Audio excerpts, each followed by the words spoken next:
ఓం సర్వస్వరూపే సర్వేశే సర్వశక్తిసమన్వితే భయేభ్యస్త్రాహినో దేవీ దుర్గే దేవి నమోస్తుతే. ప్రేక్షక మహాశయులకు నమస్కారం. మీరు 13వ తారీఖు కనుక పుట్టినట్లయితే 13వ తారీఖు పుట్టినటువంటి వాళ్ళకి ఎటువంటి లక్షణాలు ఉంటాయి, వాళ్ళు విద్యాభ్యాసంలో కానీ లేదా ఉద్యోగంలో కానీ వ్యాపారంలో కానీ ఎందులో ఎదుగుతారు, వాళ్ళకి కలిసి వచ్చేటువంటి నెంబర్ ఏంటి, కలిసి రాని నెంబర్ ఏంటి, వాళ్ళు ఏ దేవుణ్ణి పూజిస్తే బాగుంటుంది, ఇవన్నీ కూడా మనం చర్చించుకుంటూ ఉన్నాం. 13వ తారీఖు పుట్టినటువంటి వాళ్ళు సాధారణమైనటువంటి వ్యక్తులైతే కాదు, కానీ వాళ్ళకి అన్ని విషయాల్లోనూ కూడా ప్రావీణ్యత ఉంటుంది అని నమ్ముతారు. అయితే పరిచయం మాత్రమే ఉంటుంది, ప్రావీణ్యత కాదు.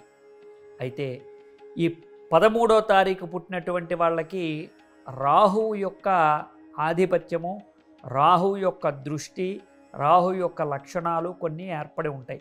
అందువల్ల వాళ్ళకి ఎక్కువగా అంటే ఏదైతే మనం చెయ్యకూడదు అని అంటామో దాని మీద రీసెర్చ్ చేయాలి అని అనిపిస్తూ ఉంటుంది.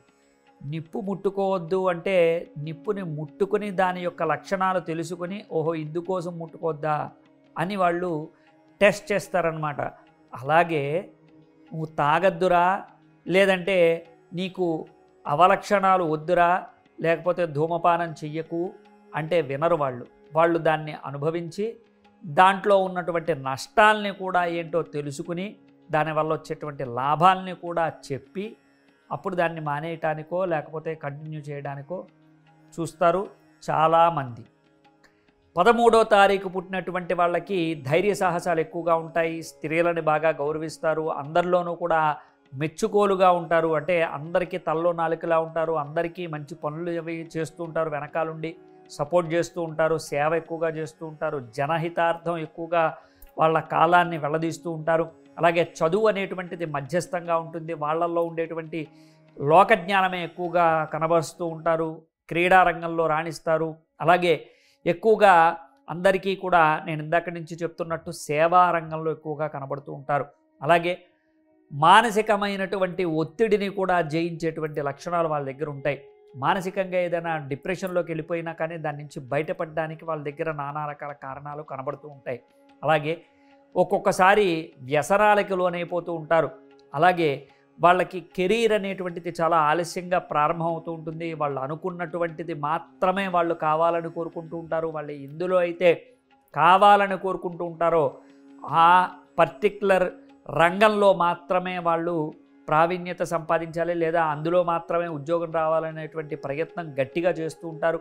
ఒక్కొక్కప్పుడు కాంప్రమైజ్ అయిపోయి ఒక్కొక్కప్పుడు వాళ్ళు రాజీ పడిపోయి చిన్న చిన్న జాబ్స్ కూడా చేసుకుంటూ ఉండొచ్చు, కానీ దానివల్ల వాళ్ళకి ఎలాంటి సంతృప్తి అనేటువంటిది ఉండదు. సంతృప్తి కోసం వాళ్ళు ఎంత దూరమైనా సరే వెళ్తారు.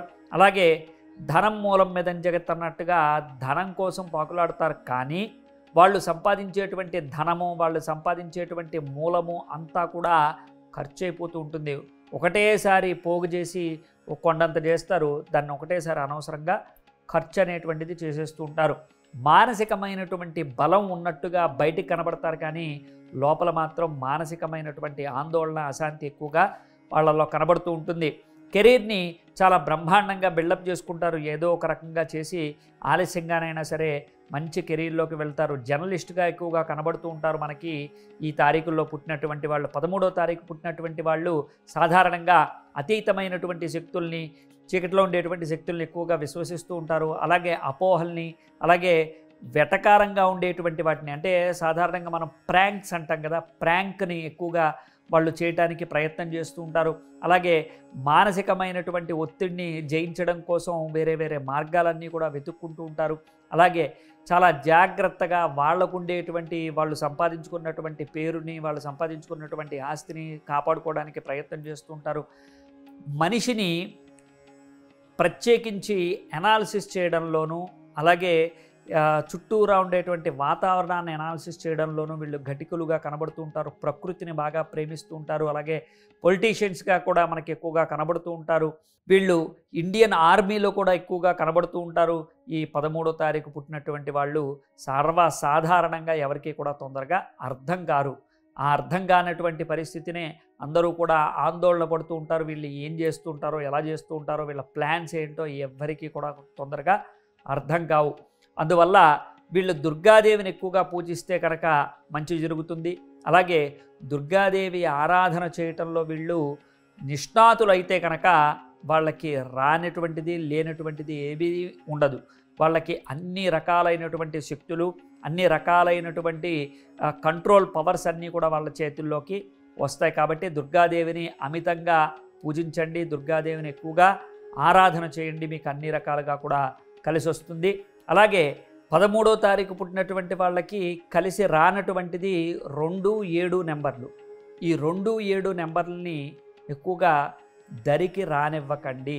2, 7 నెంబర్లు మీకు కలిసి రావు, వాటి జోలికి వెళ్ళకండి. సర్వసాధారణంగా ఎందుకు కలిసి రావో ఇప్పుడు కూడా మళ్ళీ దాన్ని పరిశీలన చేస్తారేమో. ఒక విషయం చెప్తాను.